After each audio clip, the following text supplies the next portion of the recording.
आज हम बात करेंगे कि हार्ट अटैक से कैसे बचा जा सकता है। ऐसा देखा गया है कि लगभग 50% पेशेंट्स ऐसे होते हैं जिसमें कि हार्ट अटैक पहला सिम्टम्स होता है। उससे पहले बिल्कुल नॉर्मल होते हैं, अक्सर ही कहा जाता है तो बिल्कुल नॉर्मल थे, बिल्कुल हेल्दी थे, और अचानक हार्ट अटैक हो गया। और हार्ट अटैक होने के अपने एक रिस्क होते हैं। कोई भी हार्ट अटैक होता है उसमें 10 से 20% का रिस्क होता है कि उसमें सडन डेथ हो जाए।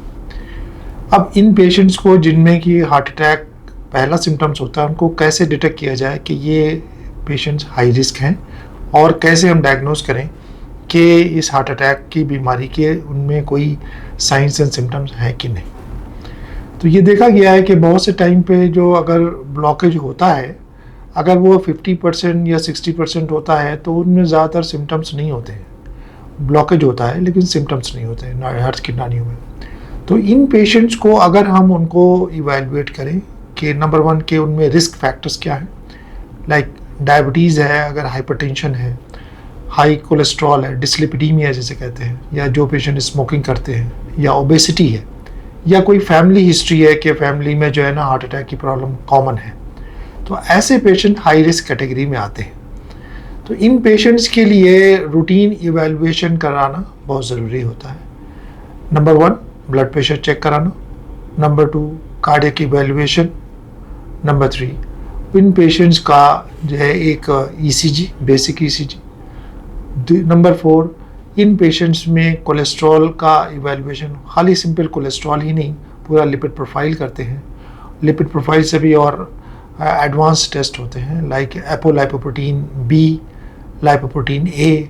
ये सारे रिस्क फैक्टर्स बताते हैं कि पेशेंट्स को जो है रिस्क हार्ट अटैक का क्या है। कुछ लोगों अगर जैसे पेशेंट आता है जिसमें कि डायबिटीज़ भी है, हाइपरटेंशन या फैमिली हिस्ट्री है, या जिनका कोलेस्ट्रॉल ज़्यादा है, उन पेशेंट्स में कैरोटिड डॉपलर भी करते हैं। कैरोटिड डॉपलर से ये पता लग जाता है कि उसमें कोलेस्ट्रॉल डिपोजिशन है कि नहीं।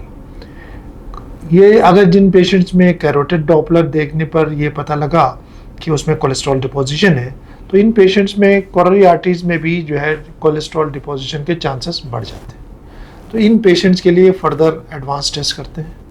उसमें एक तो ये है कि कैल्शियम स्कोर करना, coronary calcium score. Calcium score उसे कहते हैं कि जब भी कोलेस्ट्रॉल डिपोजिशन होता है और ये मैचुरेशन होता है उस प्लाक का, कोलेस्ट्रॉल डिपोजिशन का, तो उसमें कैल्शियम डिपॉजिट्स आ जाते हैं। तो जितने ज़्यादा कैल्शियम डिपॉजिट्स होंगे उतने ही ज़्यादा डिजीज़ के बड़े होने की चांसेस रहते हैं।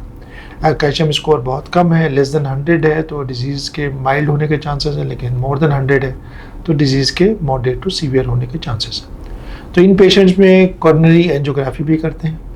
कोरोनरी एंजियोग्राफी बिल्कुल पेशेंट कोई सिम्टम्स नहीं है तो ऐसे पेशेंट में सीटी कोरोनरी एंजियोग्राफी कर सकते हैं। सीटी में कोरोनरी एंजियोग्राफी से ये पता लग जाता है कि अंदर से कोई ब्लॉकेज है कि नहीं, उन ब्लॉकेज का जिनके कोई सिम्टम्स नहीं आ रहे हैं। फिर जो फिजियोलॉजिकल टेस्ट हैं नॉर्मल जो रूटीनली किए जाते हैं, वो एक ट्रेडमिल टेस्ट है, इकोकार्डियोग्राफी है। इनसे कि फिजियोलॉजिकल पता लगता है कि अगर सर्कुलेशन में कोई सिग्निफिकेंट ब्लॉकेज होता है तो ट्रेडमिल टेस्ट से पता लग जाता है, उसकी एक्सरसाइज कैपेसिटी पता लग जाती है। और इकोकार्डियोग्राफी से कार्डियक स्ट्रक्चर्स पता लगते हैं, हार्ट के फंक्शन पता लगते हैं, हार्ट की जो है ना और जो है परफॉर्मेंस क्या है। और अगर हम दोनों को कंबाइन कर दें, ट्रेडमिल और इकोकार्डियोग्राफी, जैसे स्ट्रेस इकोकार्डियोग्राफी करते हैं, तो और ज़्यादा इंफॉर्मेशन मिलती है। अगर एक्सरसाइज करने के बाद में हार्ट के फंक्शन डिटेरियोरेट करते हैं तो ये बताता है कि हार्ट की ब्लड सप्लाई जो है इम्पेयर्ड है, कहीं ब्लॉकेज है, तो इन पेशेंट में बाद में एंजियोग्राफी की जाती है।